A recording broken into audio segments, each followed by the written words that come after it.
রাজকুমারী, ও রাজকুমারী, কে কে কে- কে ডাকছে আমায়? এই যে আমি গো, আমি ব্যাং। এই যে একবার এই জলাশয়ের দিকে তাকাও। ব্যাং? কি হয়েছেটা কি? আমার পাটা না কচুরি পানায় আটকে গেছে, খুব কষ্ট হচ্ছে গো আমার।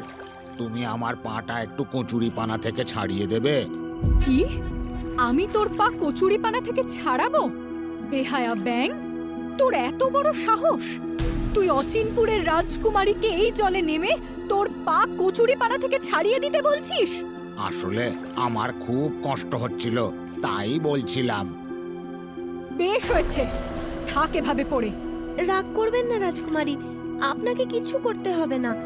আমি জলে নেমে ওই ব্যাঙটির পা কচুরিপানা থেকে ছাড়িয়ে দিচ্ছি। আহারে, কি কষ্টটাই না পাচ্ছে বেচারা।